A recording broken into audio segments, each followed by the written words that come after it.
Harapannya apa, Pak? Harapannya Unisri Jaya. Wih, jelas. Jaya itu artinya kalau Unisri Jaya itu sivitas akademiknya sejahtera. Jaya itu ya nanti rankingnya naik.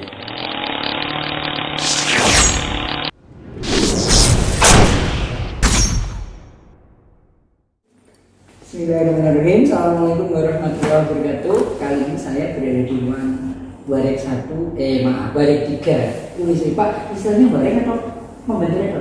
Wakil rektor. Wakil rektor. Warek, ya. Dan saya sekarang sedang berada dengan Pak Koyo. Pak Koyo namanya siapa? Mohon izin ya, lepas masker. Ya, kalau nama lengkap ya hanya Sutoyo karena gelar akademiknya Dr. Sutoyo MPD, itu gelar akademik. Kalau paspor tidak ada masalah. Kalau paspor ditambah Sutoyo Sumarto Jo gitu ya. Ya karena kalau paspor kan harus 3. Satu tuh ada bisa. Pak Koyo menjabat Warek ini mulai Saya menjabat wakil rektor itu mulai tahun 2014. Jadi sekarang ini masuk ke periode kedua. Pak, apa ya sih sebut-sebut? Ya ada plus minusnya, karena apapun pejabat di tataran apapun ya ada enaknya, ada tidak enaknya. Tapi bagi saya enak dan tidak itu sudah menjadi konsekuensi dan harus kita jalani dengan sepenuh hati. Keluarga, putranya berapa? Alhamdulillah putra saya 2 lagi semuanya, yang satu kelahiran tahun 92, sekarang sudah nikah, sudah punya anak, berarti saya sudah bermutu, cucu ya, cucu. Yang kedua lagi juga kelahiran tahun 95, ini belum nikah. Kesehariannya, jaga kesehatannya. Kesehatan utama, saya kira itu yang utama karena saya pernah kena COVID juga April 2021, sehingga saya alumni COVID 2021. Saya menjaga keseharian ya sekarang ini rutinitas olahraga. Setiap pagi hari saya jam 5 itu jalan 4 kilo, kemudian setelah sampai 4 kilo ya kita senam dan sebagainya. Yang kedua refreshing. Pola hidup harus sehat. Makanan favoritnya apa? Makan favorit itu soto ya. Soto itu ya. Soto. Belajar Pak Koyo gampang. Ya, soto ya gitu ya. Jadi soto insya Allah itu makanan favorit. Kalau tidak ke kampus jam berapa, Pak? Kudur jam berapa? Saya itu ya tergantung juga, tapi rutinitas itu kalau kadang sekarang udah ada jadwal ngajar daring. Kalau jam pertama ya ngajar dulu dari rumah, 7:30 mulai ngajar sampai jam 9 baru ke kampus. Tapi kalau tidak ada jam ngajar pagi, saya ngajar jam kedua, saya ngajarnya di kampus. Ya berangkat jam 8, jam 8 dari rumah. Kalau pulang menyesuaikan, artinya menyesuaikan itu kalau banyak pekerjaan ya bisa sampai jam 4, jam 3. Tapi kalau tidak ada pekerjaan, tidak ada tugas sudah selesai ya paling kita jam 2, setengah tiga lah kita sudah mulai pulang. Unisri, Pak, bidang kemahasiswaan yang lingkupnya apa, Pak? Jadi bidang kemahasiswaan itu yang ditangani ada beberapa hal. Yang pertama adalah bidang penalaran dan kreativitas. Penalaran dan kreativitas. Nah, seperti seminar, PKM dan sebagainya itu ya. Yang kedua menangani kader dan minat bakat dan kegemaran. Olahraga, seni, capaian prestasi di situ. Kemudian yang ketiga itu kesejahteraan mahasiswa. Menangani beasiswa, ada beasiswa bidik misi, kuliah, ada beasiswa dari kampus sendiri, ada bantuan UKT, ada yang menyangkut ada termasuk asuransi. Intinya diasuransikan. Jadi Mahasiswa Unisri itu selama 8 semester kita asuransikan. Manfaatnya? Ya manfaatnya saya kira lebih memberikan jaminan kesejahteraan dan ketenangan pada mahasiswa. Kira. Jadi dia kecelakaan juga tercover di situ, meninggal tercover. Tapi alhamdulillah pemanfaatan asuransi sampai saat ini oleh mahasiswa kecil karena memang tidak ada terkena persoalan dan sebagainya. Gitu. Kemudian bidang berikutnya adalah bidang pembinaan mental kebangsaan. Oh, apa ini? Itu menyangkut tentang pembinaan mahasiswa tentang wawasan kebangsaan, nasionalisme, kemudian gerakan anti korupsi, radikalisme, itu masuk di situ. Anti narkoba. Jadi kemahasiswaan harus mengarah ke sana. Jadi jangan sampai mahasiswa itu terkena persoalan-persoalan semacam itu. Jadi kita lakukan secara rutinitas. Itu bidang-bidang yang kita lakukan. Apalagi sekarang kaitannya dengan kampus Merdeka banyak lagi, tambah ada magang-magang kampus Merdeka, studi dan bersertifikat dan sebagainya. Itu lingkup yang ditangani, meskipun memang dalam praktek pengembangannya banyak sekali. Ada tracer study dan sebagainya, musisi itu bidang-bidangnya. Mahasiswa yang ada di Indonesia ini terjauh dari mana, Pak? Papua. Mereka tahu dari mana? Ya biasanya memperoleh informasi itu dari kakak-kakak tingkat saudara. Di samping memang melalui media sosial sekarang. Tapi awal-awalnya dari teman. Jadi banyak mahasiswa yang ada Papua yang ada di sini. Tapi mereka yang ada di sini ini mereka beasiswa atau memang mandiri? Ada yang mandiri, ada yang beasiswa dari yayasan di Papua sana. Oh. Jadi biasanya kalau orang-orang luar Jawa kuliah di sini orang mampu. Ya. Kalau orang-orang mampu, kalau tidak mampu, tidak bisa. Kosnya kan. Nah, dari mahasiswa ini identifikasinya yang mungkin mengarah ke olahraga atau minat bakat itu prosentasenya bagaimana, Pak? Jadi begini, mahasiswa baru yang masuk kita akan ada program pengenalan kehidupan kampus PKKMP bagi mahasiswa baru. Maka pada saat dia mendapatkan materi-materi PKMP, dia diberikan edaran untuk mengisi ormawa UKM yang dipilih. Yang ada di sini sudah ada listnya, tinggal pilih. Nah dari situ diidentifikasi mana yang kalau itu ikut olahraga apa, di situ ada, ikut seni apa, sudah. Nah, dari situlah kita serahkan ke UKM yang ada untuk menjaring, untuk mengidentifikasi, memanggil, berkumpul di situ untuk mendapatkan tindak lanjut pembinaan. Tapi khusus Unistri ini mungkin beda dengan perguruan tinggi lain. Selain itu khusus untuk olahraga, untuk rekrutmen cabang olahraga itu juga kita melalui audisi, terutama yang ingin mendapatkan beasiswa itu kita berikan beasiswa melalui audisi. Misalnya volley, nah kita umumkan secara nasional, Unistri akan ada audisi penerimaan mahasiswa baru melalui cabang olahraga putri, volley putri. Banyak kemarin sudah kita lakukan. Kita awali dari volley putri kemarin.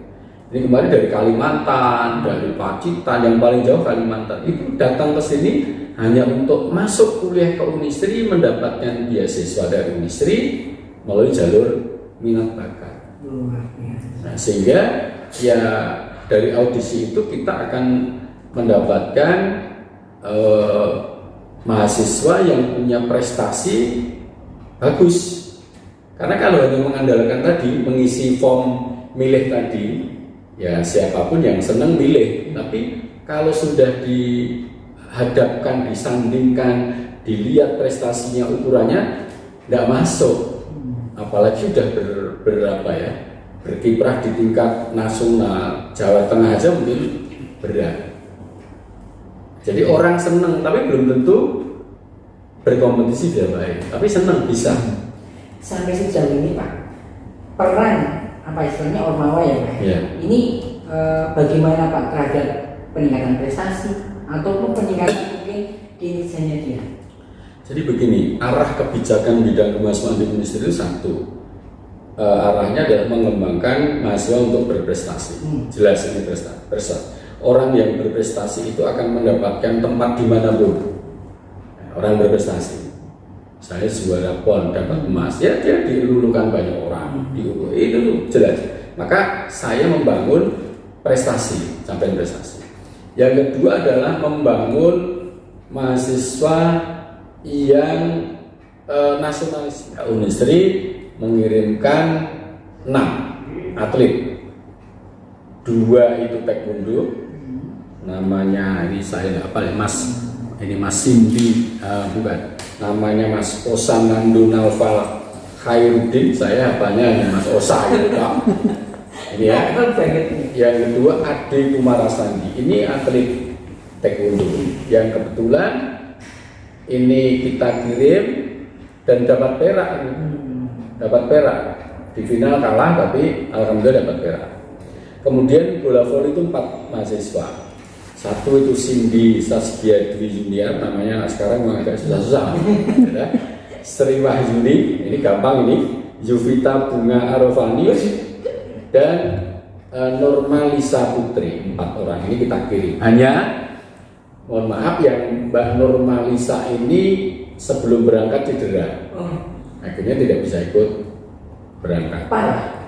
Ya tidak parah, tapi namanya kalau kakinya, ankle-nya, karena kalau namanya volley kan tidak bisa apa-apa, akhirnya tidak berangkat. Tapi sudah menjadi nominasi di atlet PON ini. Nah, saat itu kita pelepasan di sini, kita berikan motivasi supaya kalau pulang dapat emas, nanti kalau pulang bukan dapat syukur emas, kalau enggak ya medali, nanti kita berikan penghargaan dari kampus. Cuma kita bisa tanyakan, dari yang sudah berprestasi itu apa istilahnya stimulan dari industri? Ya, jadi berangkat kita beri uang saku.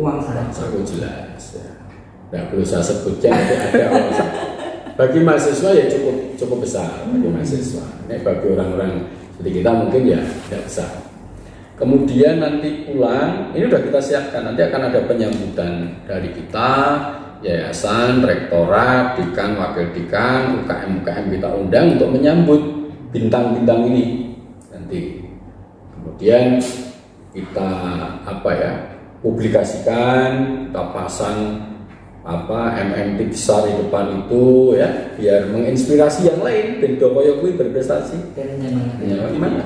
Anak-anak yang seperti ini kan ikut UKM, unit kegiatan mahasiswa. UKM itu kan satu, secara organisasi dia belajar bagaimana menghormati orang, menghargai orang, membimbing adik tingkatnya, juniornya dibimbing, dan ini kan organisasi.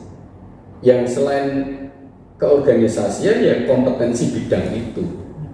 Jadi ini kalau UKM olahraga seni ya itu tidak hanya sekedar voli saja, tetapi bagaimana dia berorganisasi.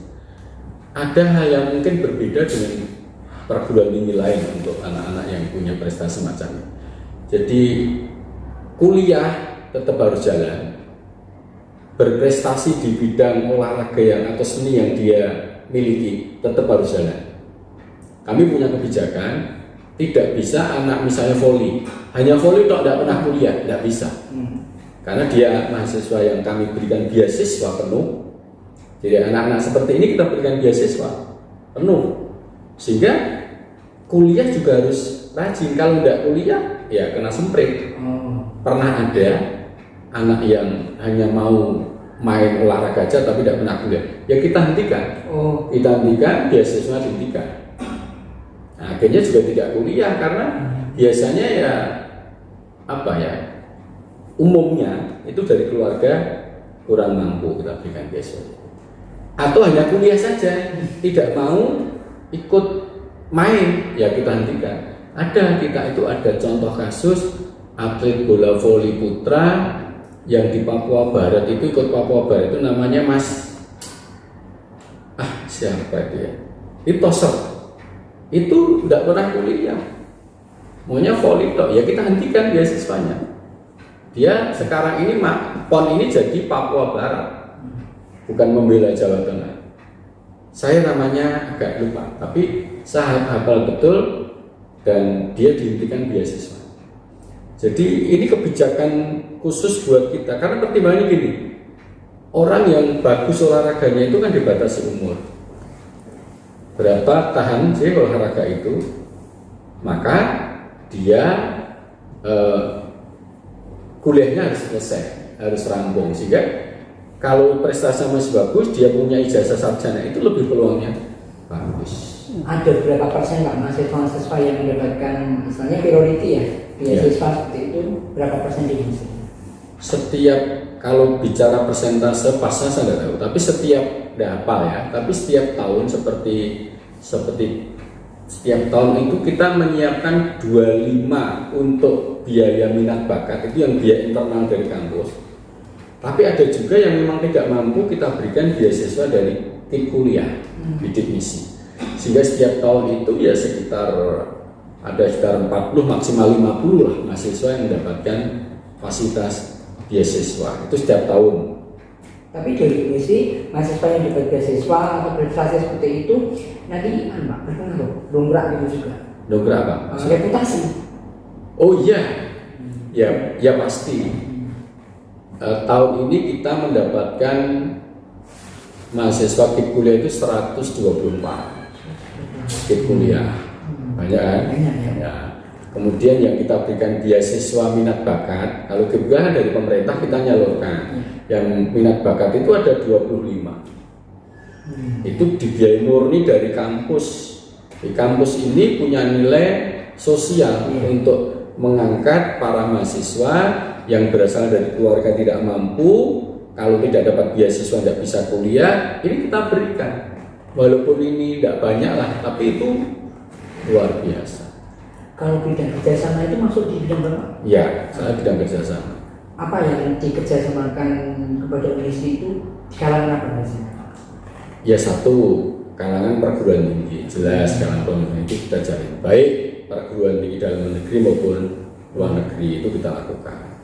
Nah, itu tuntutan. Yang kedua, dengan perusahaan-perusahaan. Apalagi sekarang ini setiap tahun itu kan kita ngadakan job fair apa ya, promosi untuk dunia kerja itu wajib. Dan tahun ini kita hybrid, campuran antara luring dan daring. Ini banyak perusahaan yang masuk kita. Tadi baru saja saya rapat membicarakan itu, misalnya ada PT Pura dari Kudus, itu kelasnya sudah internasional. Itu juga kerja dengan kita. Kemudian PT Tele Forman, nah itu kita juga kerjasama juga. Kemudian ada apa, Bank Pergitan Rakyat, Surya Mas dan sebagainya. Jadi banyak yang artinya dengan perguruan tinggi iya, dengan perusahaan iya, dengan pemerintah kabupaten kota iya, misalnya dengan Karanganyar, dengan Magelang, ya. Dan kita misalnya menyelenggarakan BIMTEK DPRD, itu kita lakukan. Bahkan kita dengan Pemkab itu masalah pengisian perangkat desa, kita kerjasama. Jadi memang multi bidang ya, perguruan tinggi, pemerintah kabupaten kota, perusahaan-perusahaan, kemudian baik besar kecil ya, UMKM dan sebagainya, dengan organisasi ICSB dan sebagainya, kita kerjasama untuk Kampus Merdeka kan juga biasa. Perusahaan-perusahaan seperti ini nanti juga akan dimanfaatkan untuk proses di kurikulum. Ya, jadi implementasi Merdeka Belajar Kampus Merdeka kita sudah ikuti. Payung hukumnya kita sudah bikin SK Rektor. Implementasinya kita sudah, termasuk kampus mengajar. Jadi kita kemarin ada lolos 11 kampus mengajar mahasiswa kita. Pertukaran mahasiswa tahun ini kita ngirim keluar, mahasiswa luar industri masuk ke kita. Baik dalam Jawa, luar Jawa sudah kita lakukan. Kemudian magang bersertifikat kita lakukan. Proyek kemanusiaan sudah kita lakukan. Artinya ada 9 program kampus mengajar itu memang sebagian besar sudah kita lakukan. Ya memang kita harus bertahap. Tidak mungkin langsung kita seperti orang balik tangan langsung bisa. Tapi alhamdulillah semuanya sudah kita lakukan dalam tataran konsep sudah, tataran aturan rule-nya sudah kita buat, tataran implementasinya sudah kita lakukan. Ya, menurut saya kacamata kita sudah lengkaplah untuk ke situ. Hanya karena ini baru juga awal-awal, tentunya nanti evaluasi perlu terus harus dilakukan. Saya kira itu. Pandemi. Kalau pandemi, kalau saya tanya pribadi, Ya. bagaimana COVID ini kira-kira akan melandai atau turun atau naik Pak? Ini pribadi kan? Ya. Kalau dari nanti kaitannya nanti dengan kuliah Pak. ya, kalau dari tataran pandangan religi, Apa itu? Allah itu memberikan ujian kepada seseorang pribadi atau kelompok masyarakat. Itu pasti apa ya? Sudah terukur. Jadi kalau menurut saya pribadi, pandemi ini akan berakhir. Hanya waktu yang menentukan. Tapi sekarang kan sudah ada bukti-bukti atau tanda-tanda ke sana. Mulai macet ya? Ya, ini sudah. Hanya memang secara kesehatan ya, kita tetap harus prokes. Itu penting. Jangan hanya sekedar ini kabeh Allah. Tidak bisa seperti itu. Jadi kita harus berusaha. Jadi orang itu jadi gini. Orang yang tidak berusaha tapi hanya berdoa itu bisa dikatakan berusaha tapi tidak berdoa, ini sombong. Tapi nek berdoa saja tanpa berusaha itu tidak sombong tapi bohong. Kan gitu. Iya. Jadi tidak mungkin tidak. Jadi ini berusaha dan berserah diri. Itu yang penting. Maka untuk mengantisipasi pandemi ini salah satunya jaga imun dan iman. Nah kan gitu kan. Iman ini berusaha berdoa pasrah. Jadi itu saya. Ke depan mulai tatap muka? Ini sudah dilakukan kajian. Jadi meskipun sekarang sudah level 2, kita sudah rapatkan untuk tatap muka tetap kita mulai semester genap. Tidak semester ini. Pertimbangannya apa? Satu, tatap kita kemarin vaksin dan besok tanggal 12, 13, 14 ini kita akan lakukan vaksin kedua di industri. Siapa? Yang 6.000 itu.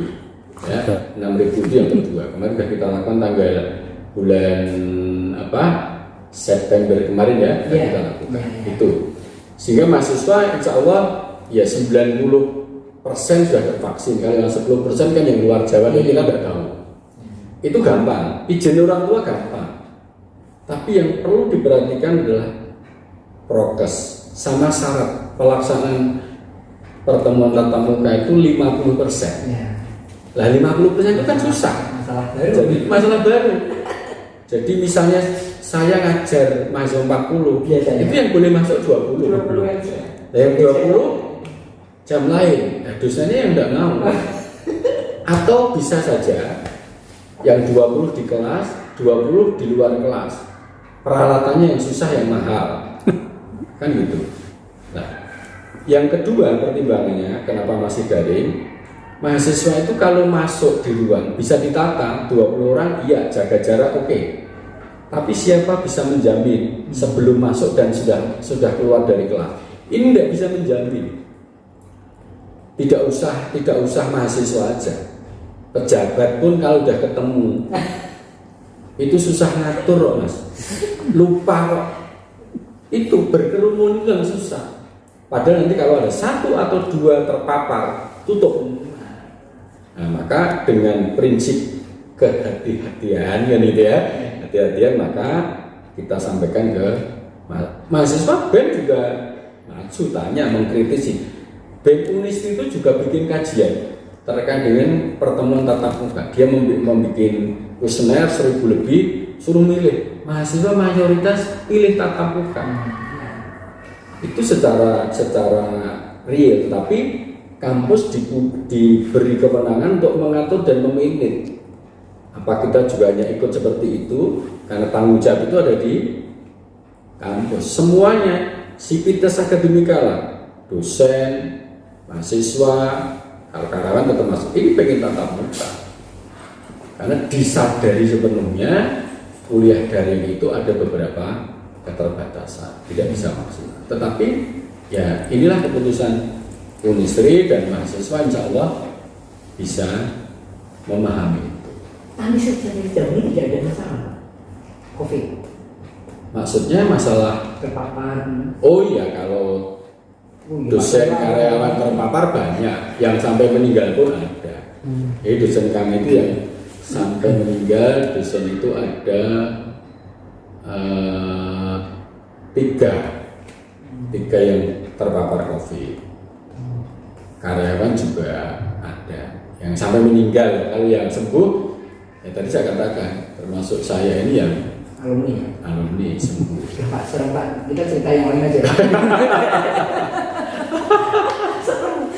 Pak, kalau saya sekarang misalnya, saya ini orang luar, saya pengen masuk Unisri, kan ganti ya. Ya. Apa Pak? Biar saya bisa masuk Unisri Pak? Gimana Pak?